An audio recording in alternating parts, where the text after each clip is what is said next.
Hello and welcome to the New York Empire podcast presented by Greatest Ultimate Bag. I'm Dan Hilton. He's Matt Pippin, Auletta, and it's crunch time for everybody. I mean, I guess, as you might be able to see and probably hear for audio as well, I'm on a different microphone. I'm in a different location, and I'm doing my best with what I got right now. Things are a bit in flux. So I had internet at the new place yesterday, didn't have internet today. So, I mean, if I have to travel, that means the Empire have to travel for the playoffs too. It's all chaos, Matt. But that's what these playoffs are, especially the final week. Chaos.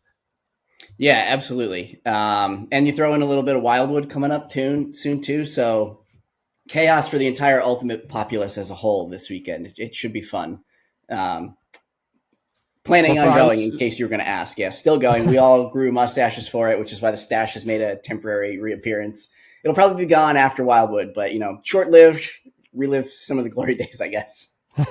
Yeah, you're older than me, but for those, we'll say national listeners and not those on the East Coast, I did think that everyone knew what Wildwood was, but it's a beach tournament on the East Coast in the south part of New Jersey, Wildwood. And yeah, I mean, I think there are things called, I guess, party tournaments, and that's what it is. It's just a silly nonsense. Some people and teams try, some don't, and you get a little trophy. And usually, of course, your team is up there. But because my team didn't get enough trophies, I haven't been back since the pandemic. And again, I'm totally okay with that. But let's refocus for the playoffs, because speaking of going on the road, the playoff game for the Empire is 1 p.m. on Saturday at Hormel Stadium up in the Boston area. So we're going to be doing a bit more preview of that Boston matchup than reviewing the DC game to close out the regular season, the 24-20 loss. And the story of that game, I think, breaks down pretty easily. I mean, the Empire did come out of the gates, and I thought in Hartford, just like they did against Salt Lake, just like they did on the road against Minnesota, that it was going to be all Empire, and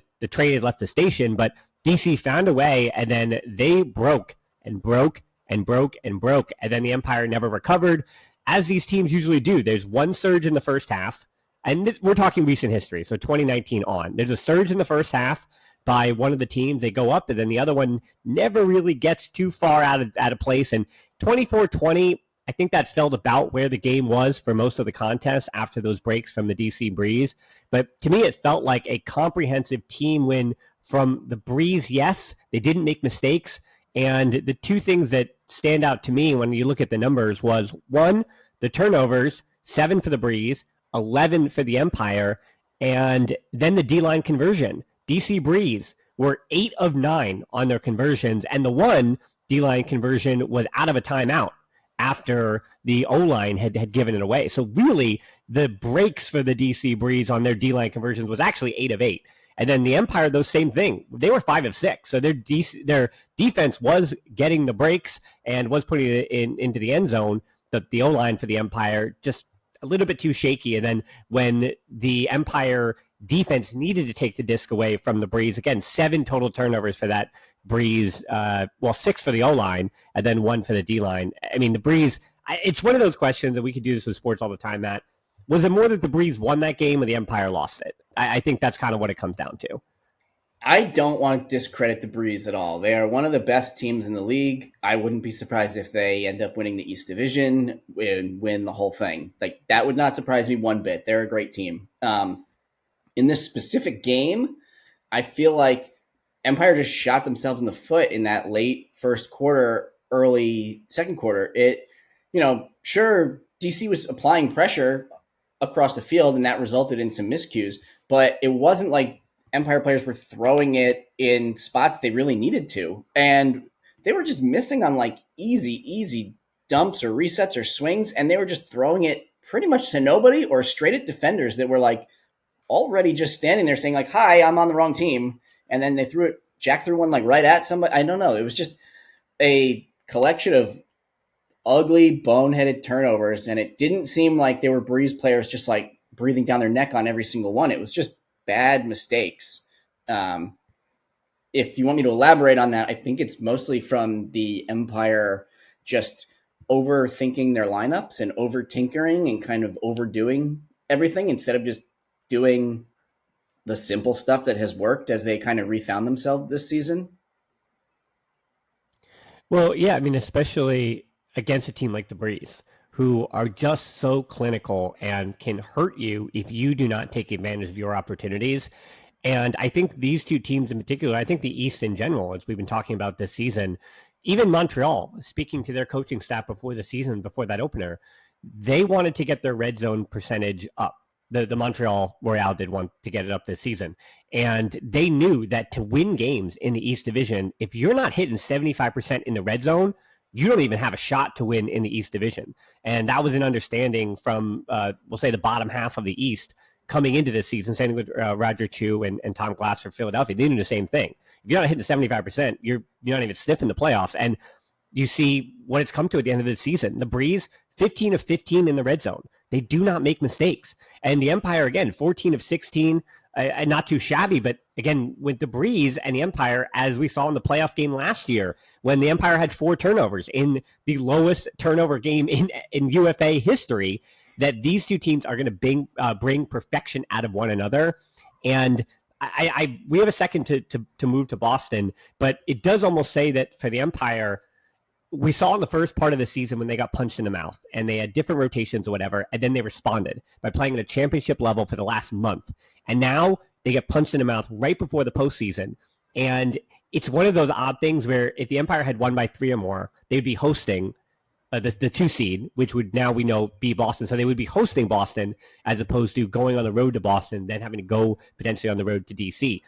So for the Empire, you kind of wonder of, yes, the tinkering and things that they did, they might still have an ability to get back to their championship mindset, which isn't necessarily the easiest thing. But you'd also say this is a team that does have the mental fortitude to bounce back from getting punched in the mouth too many times.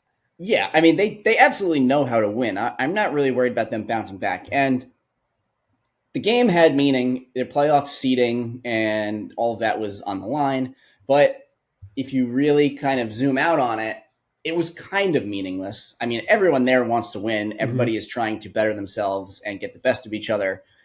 So, you don't want to discredit it. But, you get another shot at either Boston or DC or both, depending on how the playoffs shake out. So, there was a lot of tinkering. I don't know if that's the way the coaching staff wants to approach the playoff games. I hated it. I thought they did mostly the wrong moves all across the board. Some players were back from absences, and they just were slotting people in all over the place.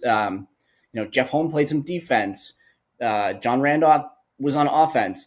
Solomon Rushmeyer-Bailey seemed like he was mostly downfield for most of the game. That might not actually be accurate, but that was like the feeling watching a lot of the points. It just seemed like he was like wandering downfield and, very capable player, but dude's a rock behind the disc. I mean, why is he wandering downfield when you have other players? So it just seemed like Elliott was on defense against a bunch, and Elliott, again, great player. He has 0 blocks this year. And unlike the, Yacht for Babbitt switch, which paid off so big previously, we're not getting tons of blocks from Elliott. We're not getting, sure, he's good at offense, but they need some consistency on offense right now. That's like, you're taking what is best about Elliott and putting it in a situation that doesn't suit his like top strengths.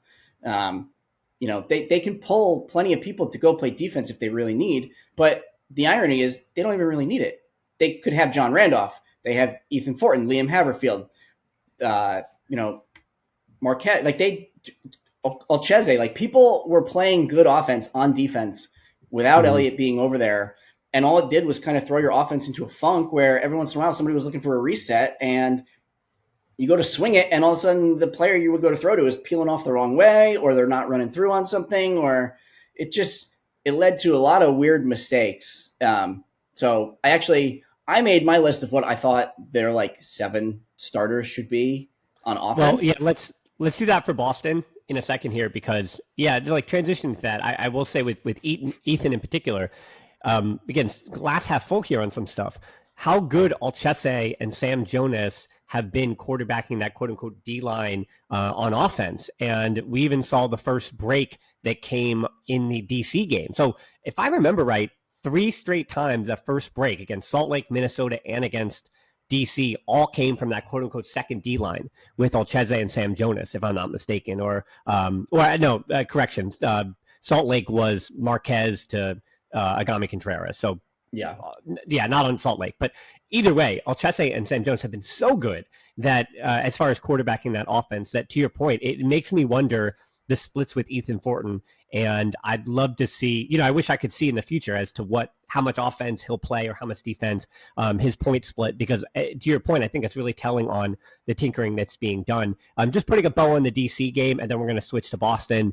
So the player for the Empire that they just didn't seem to have an answer for all others was Tyler Monroe offensively. He's usually really good against New York, but in particular, I mean, the +7 on the plus minus, the assists, the 6 assists, and he was the one player I'd say, everything else for I think DC felt routine. He was the one player that had to really make some tough catches, and he did. Every time that there was a 50-50, he had to get his big playoff beard, which is new to him, but he as time on how to get his beard dirty, he did. He found a way to make some tough grabs, ground, and he is a grinder. That's what we kept saying on the broadcast with Brian Jones, but that's what he is. He's a grinder. He fights for every inch. And, I think without Cole Jurek, because that was a big surprise too, I thought. For the Breeze, Cole Jurek was, he was going to be our player to watch, and thankfully my gut, I don't know what it was. Maybe I didn't know that Cole Jurek was going to go down with an injury. I mean, not an injury, but an illness, like the day of. But there was something in my gut midweek that was like, okay, let's make Elliot Benet the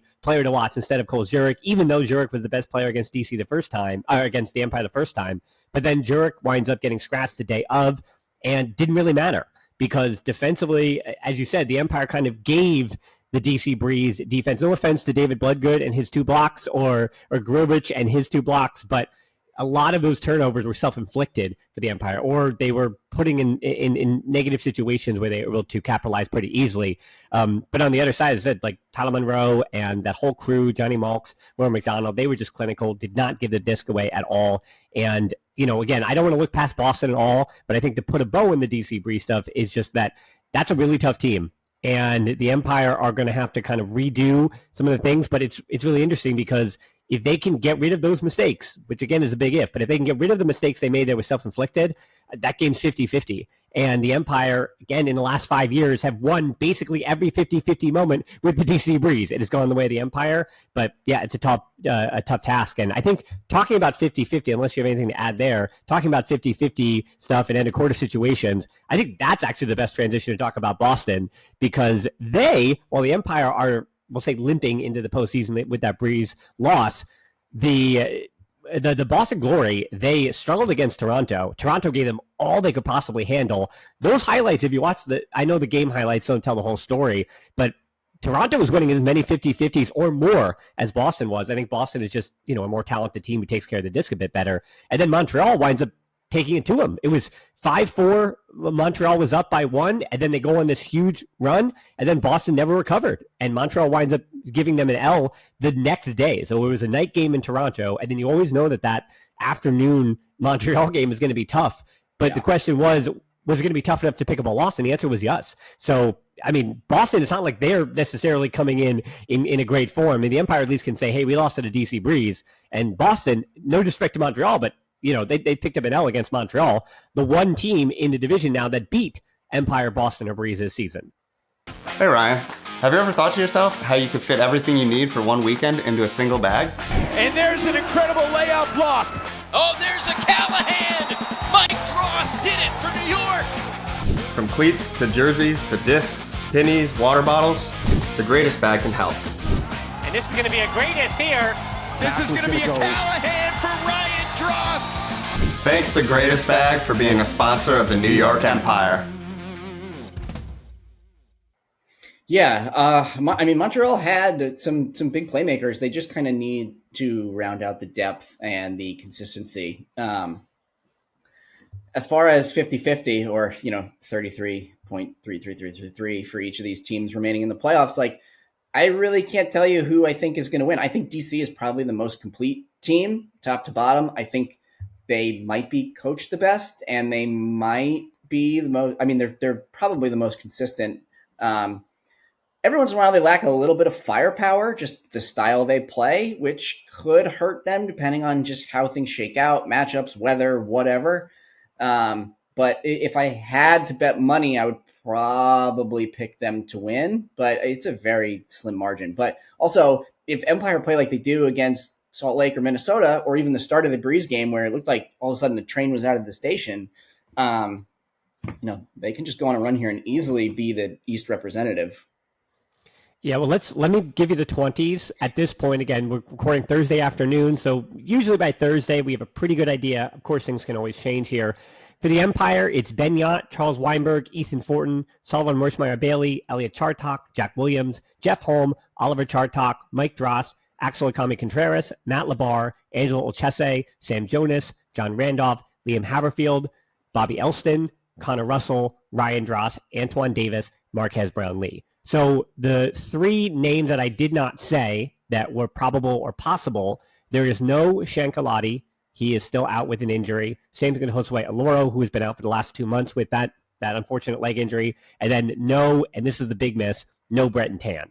And that is really the one that I circle and say, okay, no Breton Tan. That means the rest of that D-line, the Empire's depth defensively is going to be certainly tested, because I think Breton, for the last 2 seasons, has arguably been the best hybrid defender on the opposition team. Does that make sense? So good clarification. I was going to say that's a great clarification, because he hasn't been the best overall defender, but the best hybrid defender for sure. Yeah. I would say he's been the best defender on the other team's best or combination thrower, receiver, as opposed, with the exception, I think, of Jordan Kerr, who I don't even know what to call Jordan Kerr. He's just like, because of his height and everything, he's just as albatross to Antoine Essigard. But yeah, Breton has just been so good on all of the hybrids throughout the league. So that is a huge loss. The only thing that kind of goes in their favor is, I guess Tyler Chan is that example, but for Boston, the way they play, because here's their 20 now: Luke Webb, Ben Sadok, Turner Allen, Topher Davis, Simon Carapella, Peter Borth, Luca Harwood, Rocco Linehan, Jonas Sang Osborne, Oscar Graff, Reed Browning, Gabe Colton, Nathaniel Dick, Orion Cable, Ben Katz, Brendan McCann, Gustav Haflin, Tyler Chan, Jeff Babbitt, Tanner Johnson go. So that is basically their best 20. There is no Cole Davis Brand, there is no Colin Sunday, and there is no Caleb McSweeney or Chris Bartoli. But I would still argue that 20 might just be their best 20, because Ben Katz pretty good. Yeah, that's all I have to add there. I just want to shout him out. Yeah, I was impressed with Bartoli this season. Yeah, but I don't see, what I'm saying is I don't see, if you take a player out from that 20, you could argue that it could be the player who you're taking out who deserves to be in that 20 just as well as Bartoli this season, who has dealt with a few things in and out of the lineup. Same thing with Haflin. But yeah, that 20 is really good. So yes, you have Carapella, who, he's kind of that hybrid position. And yeah, it's still a really good O-line who you're going to get. And speaking of O-line, wait, I got to cut you off. I'm sorry. Who is going to be the Empire O-line? That's like the crux of this whole thing for me. Who is going to play offense for the New York Empire? Do you want to write it down? Do you want me to read you what I think, or do you want to try and guess what I picked? But let's do that. That's fun. Okay, we're gonna have fun. Yeah, again, you're the former O-line Empire player, so I think you might have the right answer. So I think the O-line is going to be Ben Yott, and I got to put my fingers up so I can count to 7. Hopefully we can't go to toes if you have substitutes. But yeah, we're good. Ben Yott, Solomon Merschmeyer-Bailey, Elliot Chartok, Jack Williams, Oliver Chartok, and then I'm gonna say that you're gonna go. Oh, Charles Weinberg. How can I forget about Charles? My boy. And then I think the last answer there is Jeff Holm. I think that's where they played their best throughout the season, and you keep John Randolph on defense without Breton Tan this week.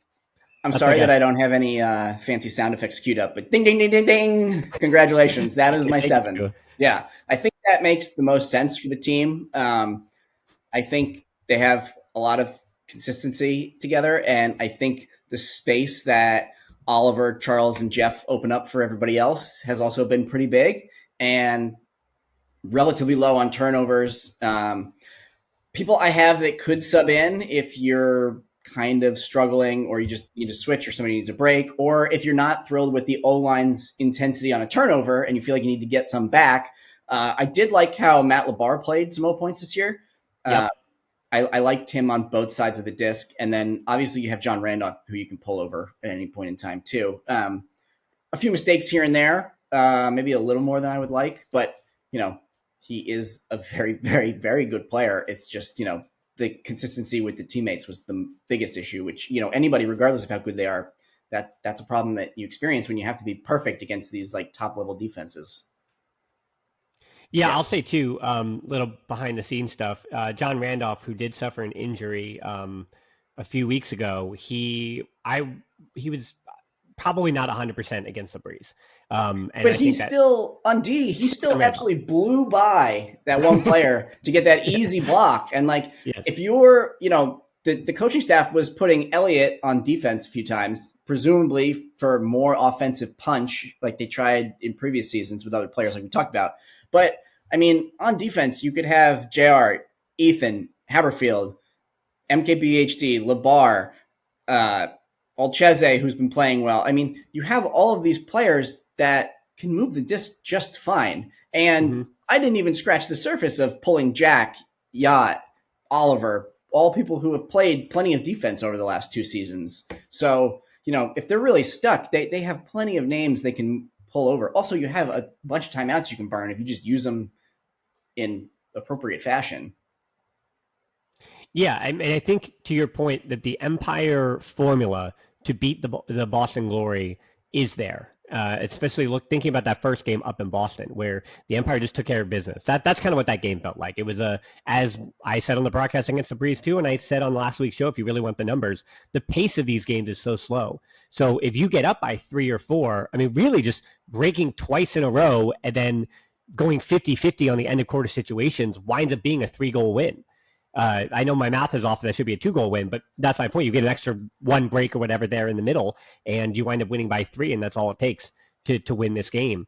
And for Boston, it's so interesting that the way that the season series split, that the Empire go up to Boston, and with kind of a interesting lineup themselves, not everybody fully healthy, they wind up beating the Glory. And then for the Glory, it was kind of the same thing for the Breeze even last week in Hartford. You got the sense that, yes, the DC Breeze had beaten the Empire at their own home field, but there was some energy there. Again, maybe it's just, the stadium, everything that was going on, or even the lightning delay and everything starting late, whatever it was. But I was just watching on the sideline, and Lauren Boyle, that was the marquee win. This is her first season in charge of the Breeze. That was the marquee win. You could see her excitement. You could see the energy. You could see that she had done her homework, was ready to go. And you could see what that win meant to her as they were in the fourth quarter and they were nearing that victory. And for the Glory, I found it so interesting that, again, on the road at the Empire, rather, and the return or whatever, because I want to transition to talking a little bit about Babbitt and Ben Katz, of course. But Babbitt's return, it was really downplayed, of course, which it should have been. It's just, they're all professionals. It's just a game.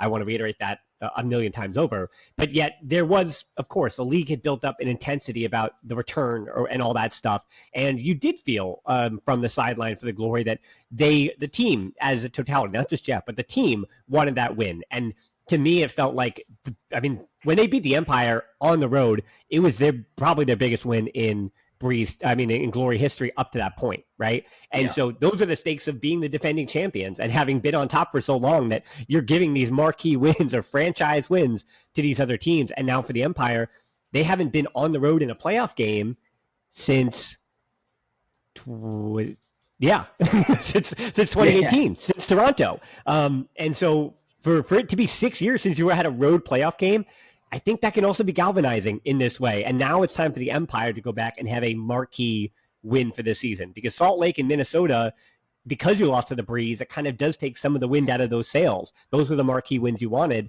but now it's time to take care of business in the playoffs and do something you haven't done since 6 years. I mean, they had to go on the road for championship weekend, and the tough slate of games in Minnesota this year, and then Salt Lake and Colorado the year before. I mean, they have traveled very well against top-level talent when they have their full roster. So, but yeah, I mean, I'm sure they're going to be up for this. I think if they just play smart and don't cough up awful, easy breaks, especially short field ones where the other team can just kind of run on them real quickly and you can't even kind of get into a defensive formation, or, the Breeze didn't really need to use too many timeouts to secure those breaks. They just they were off and running on a few of them because it was short field and it was kind of a scramble. If And the Breeze did use, by the way, I just want to throw this there. The Breeze used a timeout in the second half for a player substitution, which you never see. And I was like, saying on the broadcast, that felt like a mistake. And if the Empire came back, it would have been something we looked back on. But I just want to throw it out there. So I couldn't see that from the angle and everything. I heard you guys mention it. Was he hurting, limping, gassed? Like what happened there?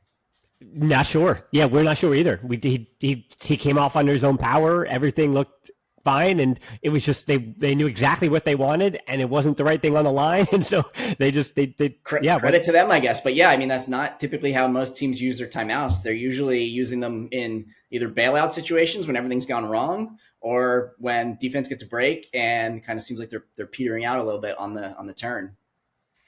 Yeah, so let me ask you real quick. You played against him many times in practice. So this is the first time that the Empire are facing off against Ben Katz, because he was not at he wasn't at either the Boston or the New York game. So this is their third time against Jeff Babbitt, and we talked about that in the previous podcast against Babbitt.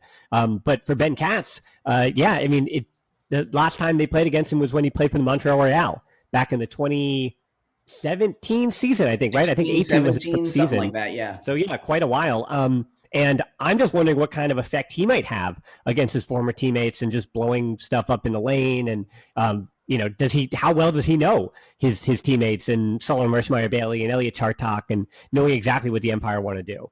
Yeah, well, you would hope that they would be aware of him lurking in those spaces. But the concerning thing is that is basically where they threw their worst turnovers last week.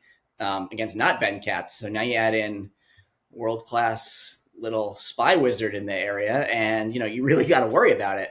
But if they do run more conventional O-lines with the people who have been back there and are used to it, and probably saw him doing that at practice very frequently, you like to think it wouldn't be too much of a concern. But he's also just quick on the mark. Like I wouldn't be surprised if Ben gets a D either point blocking someone or just kind of jumping in a spot. That would not surprise me at all. The one thing I will say is, though, sometimes with him, though, that the bigger issue is that he's just making you second guess everything, because sometimes he takes two steps and you think he's going to block a lane and then he doesn't, and then you've already looked it off and it's wasted everything, and then you go somewhere else, but now he took two steps the other way, and it's you can do a lot in that space without actually running full steam ahead and trying to get a block. It just kind of gums everything up. And if the O-line is second guessing themselves where, hey, we didn't play that great last week, that the mental game certainly adds up too. I mean, everything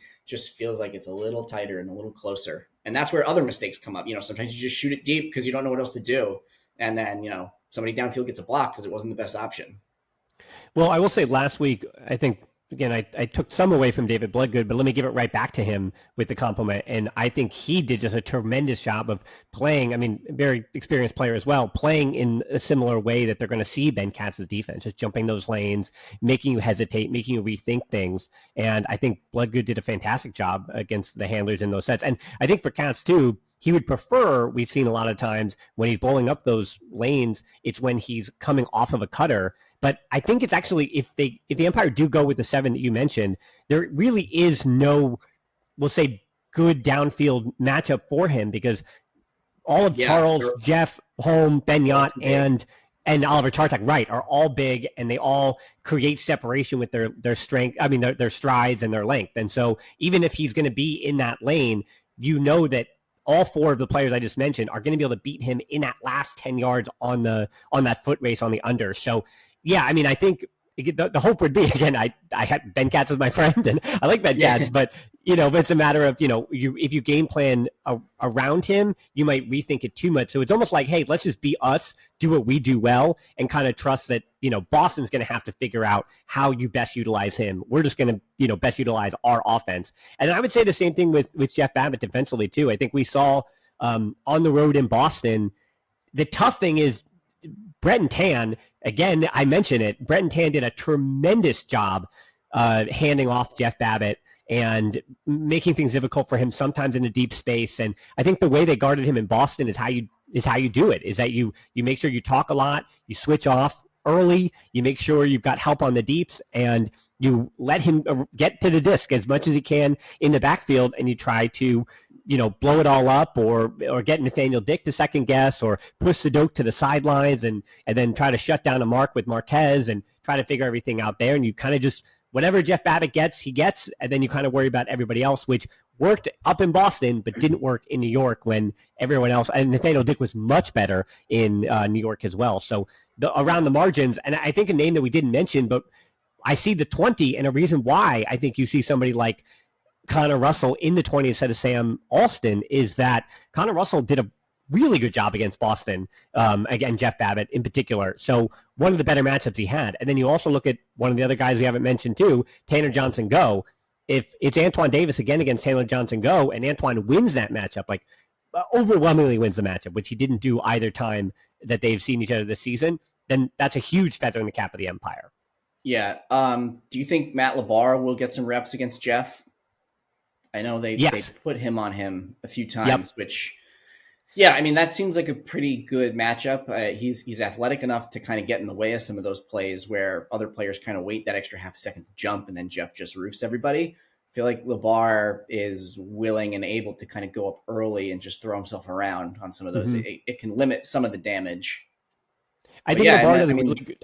Well, I think what LaBarre does a really good job against Jeff too is that he's able to jump those lanes a little bit quicker, as you mentioned, and so he forces Jeff a bit deeper. So again, we're talking about positioning, and in a game of inches, getting Jeff, instead of getting Jeff on the under, which is a 5-yard gain, getting him at disc level or 3 yards back into the backfield, it's the same in cut, but just pushing that in cut just back ever so slightly with his speed and physicality. Again, those are wins on the margins against Jeff Babbitt. Yeah, definitely. I mean, anytime they can kind of just limit the damage or just make them go back side to side and not really advance, even if it's little by little, that is a win. And it just kind of gives everybody that extra second to, adjust on a different longer throw, maybe to somebody else, when you're not in the red zone, because in the red zone, Jeffrey is basically unstoppable. There's not a lot you can do other than kind of double and tripling him. And then he still runs by everybody and scores and flexes. And it's like, wow, we needed 5 humans to cover him, which unfortunately leaves everybody else wide open. So yeah, I don't know. Intriguing matchups. I'm curious to see how it all gets coached up and drawn up. And yeah, I don't know. Well, what I will say, again, this is just on the margins. This is the last stat I'll throw at you. The Glory this season are about 79% in the red zone, and the Empire around 84% in the red zone, which is just a percentage less than the DC Breeze, who are one in the entire UFA with 84%, but 84.3 to 83.7 or whatever it is. So very close, but Breeze, Empire, Flyers, Union, Shred, Hustle, Summit. Those are everybody above 80%, with the Soul just there at like 79.8. And then obviously there's very little to separate everybody from the top to the bottom. Actually, and this is a credit to the Mechanics and the Cannons this season and the Havoc, everybody in the entire league over 70% in the red zone this season. So wow, I would not have guessed that. I wouldn't have guessed if I had, So compliments for everyone in the league in the regular season. It was maybe our cleanest red zone regular season yet. All right. Over under 28.5 goals scored in the New York-Boston game. That's 28.5. Oh, about a 15-13 score, maybe. Yeah, no, that's good. I'm going to go with the over, though. I think, especially late, it's going to be some pushing. So if I'm going to guess, I think this game ends 18-16. I don't know who wins. I think this is the Empire podcast, so we're hoping that it's the Empire. But yeah, I'm going to go. Yeah, I think 18-16. I'm going to lock that in. All right, 18-16. Noted. And yeah, you think they're going to win? You think that's it? I think that the Empire. Oh wait, no. Okay, under Jeffrey scores 2.5 buzzer beaters. That I like. I had it written down, but my phone was covering it. I knew I had something else. I'm going, if you didn't say total goals, I'm going over 5 total goals, but under 2.5 buzzer beaters. Okay. Yeah. They've missed him on a lot of chances this year. I texting him during the season. I said, tell your new friends. I know they're not new friends. He knows a lot of them. But tell your new friends to start throwing those end of quarters in the end zone so you can actually rack up some goals. But yeah. Yeah, you always have to remember, if you don't get it to the end zone, then it doesn't matter. I mean, unless you put I see that, but Eli Jaime and Salt Lake have proven otherwise in the past, and other teams. That's true. Yeah, but some of these have been out the sides where he can't do anything. Nobody can swat it back in. So, yeah, all you got to do is throw up anything that is floating even a little bit.